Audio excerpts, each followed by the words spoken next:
Not the start that Jimmie Johnson was looking for the weekend, as they are getting ready to bring the backup out. Jimmie Johnson 1 lap into practice, and it was the second fastest lap turn, and then this. Yeah, he's in qualifying trim. Matt Kenseth was P1 in qualifying trim. Jimmie Johnson coming to get what would have been his checkered flag and gets into turn 3 and see the car bouncing up and down and trying to run that top lane, or just couldn't get the car turned, and right rear than the right front. Heavy damage, without a doubt, a backup car. Well, it just shows how fast it can happen. I mean, that is New Hampshire. There it is at real speed. You see he turns down in the corner, tries to commit. Running that third lane, as you mentioned, Jeff, there's no saving grace. There's no net. It's like trapeze without a net. And once he gets above that third lane, there is no grip. And that is a hard shot. I mean, that's destroyed. That car, you can bring that one back to North Carolina and try to fix it. And it's interesting, we heard him say before this practice started, in his interview in the media center, you go into that turn and you lean on the sticky stuff until all of a sudden it's not there. Well, it looked like he was trying to lean on something that wasn't there. Yeah, I mean, it looked to me like his trouble started all the way back in the bumps. That's the roughest part of the racetrack, is getting into turn 3 and qualifying. So in race trim, you lift before the bumps and you're kind of on the brakes through the bumps, hit the splitter some.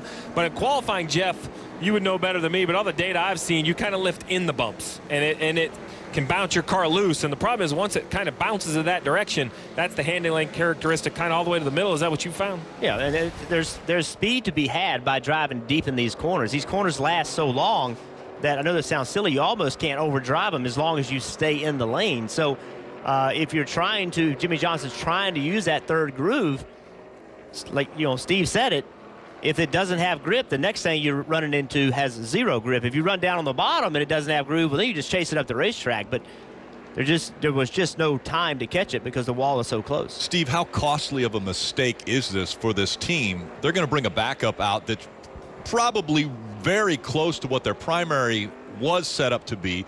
But, I mean, obviously, monetarily, it's a big one because it crashed the car. But how big will it affect his weekend?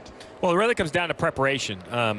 I would expect the 48 to have a third car, probably halfway from North Carolina to here. Remember, this is about a 16 to 18-hour drive, so the truck wouldn't be here until sometime tomorrow morning with a third car. So normally what Hampshire Motorsports does is they load up a third car for all their playoff contenders. It gets it halfway to the racetrack, because that's the most important thing. While I'll expect this backup car to be prepared as well as the primary for a big team, Hampshire Motorsports-based team in the playoffs, you know, Jimmie Johnson now has to go out and take care of this car if they don't have another option, because if it's all the way back in North Carolina, it wouldn't be here until tomorrow. It'd really put them behind. So we're going to have to see. We'll go down and talk to the team. I would expect there's a third car a few hours.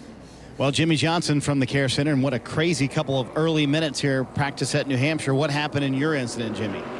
Had a good first lap, and then entering turn 3 for my second lap.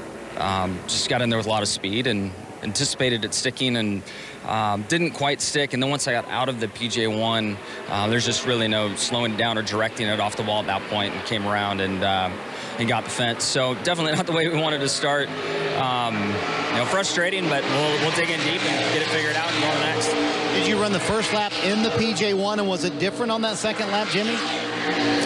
There was plenty of grip, and that may have sucked me into maybe too high of an entry speed. My first lap went really well, and I knew I could go a lot faster, and I was trying to do that. Sure, there's no correlation, but Chase also had an issue. Anything going on with the Hendrick car specifically, you think? You know, we do tend to run similar setups, so my issue could have been the same for him. I didn't really know it was Chase until a few seconds ago, so we'll go back there and kind of sort it out and make it better.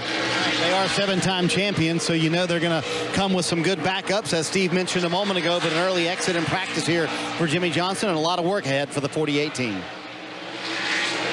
Well, so he said trying to go faster. I mean, it's remarkable how much the lap times can continue to decrease through practice, Jeff. I've never understood how you drivers can continue to find the edge with so few stepping over the edge.